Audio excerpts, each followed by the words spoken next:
Ça a été très dur d'accepter que j'avais refoulé, dénié la personne que j'étais, et donc accepter de mettre un terme que moi j'avais, comme beaucoup de gens, j'avais associé à la prostitution, au cabaret, à quelque chose de, j'allais dire malsain, comme malheureusement beaucoup de personnes peuvent le penser quand on donne le mot transsexuel en première intention. Et donc là, ça a été, je dirais, une des phases les plus difficiles de m'accepter, d'accepter que je sois une personne que je réprouvais à l'origine. Ensuite, la deuxième phase très difficile, c'est que je me suis rendu compte qu'à partir du moment où j'acceptais d'être moi et que je me rendais compte que je partais dans une impasse dans l'autre sens, une impasse qui était pas loin d'être mortelle quand même, c'était de me rendre compte que je n'avais pas préparé en quelque sorte ma famille, mes enfants, ma femme, au fait que je ressentais des choses et donc pouvoir aborder le sujet différemment. Et ça a été un coup de tonnerre dans la maison et je me doutais bien des conséquences possibles qui se sont présentées, qui sont arrivées. Donc pour moi, ça a été une phase de culpabilisation majeure. Donc ça, j'ai passé quelques mois dans un noir assez profond parce que je sentais qu'il fallait que je fasse quelque chose si je voulais vivre. Et d'un autre côté, je me rendais bien compte que j'étais en train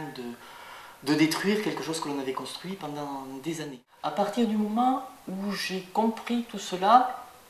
le reste a été beaucoup plus facile. À partir du moment où j'ai réussi alors ça peut être une déformation professionnelle, mais à pouvoir mettre ce qu'on appelle des éléments épidémiologiques pour pouvoir trouver la raison qui me poussait à faire cette transition, le fait de faire la transition a été plus facile. Le reste n'est que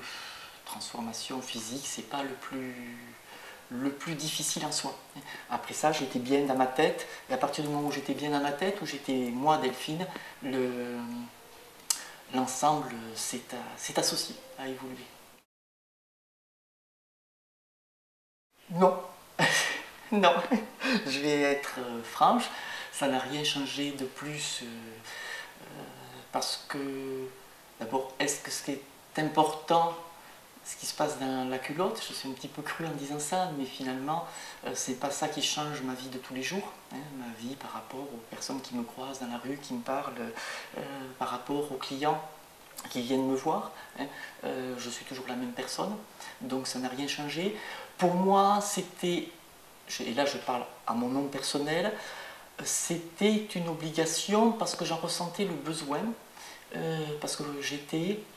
peut-être trop imprégné par cet aspect binaire de la société qui veut que pour être une femme, il faut avoir un vagin, donc j'en ressentais le besoin. C'est pas pour autant que je me sens différente de la personne que j'étais avant. J'étais déjà Delphine il y a un an de ça, je suis la même personne et je n'ai pas vu de différence. C'est la possibilité que déjà individuellement les gens acceptent facilement une personne transidentitaire, ce qui est quand même déjà beaucoup plus le cas, je m'en suis rendu compte au cours de ma transition, mais qu'éventuellement les mêmes personnes se disent mais oui, mais il y a un problème dans la société française, dans la société européenne, toutes ces personnes-là sont rejetées par le système et ne peuvent pas vivre convenablement. J'espère bien que mes enfants auront l'occasion, ils auront l'occasion de le lire, qu'ils le liront, qu'ils arriveront à comprendre ce qui s'est passé dans la famille et qu'ils accepteront de me rencontrer un jour à nouveau. Même chose pour mon ex-femme, je ne l'ai pas écrit pour elle directement, mais indirectement, elle l'aura, pas indirectement, je vais lui faire parvenir, elle l'aura, elle le lira si elle veut le lire. Et même chose, j'espère qu'elle arrivera à comprendre à travers ce livre toutes ces années que nous avons vécues ensemble, on a quand même vécu un quart de siècle ensemble, et qu'elle comprenne pour quelles raisons j'en suis arrivé à faire ce choix. C'est pas vraiment un choix, parce qu'on n'a plus vraiment le choix quand on a un certain moment, mais le choix de vivre.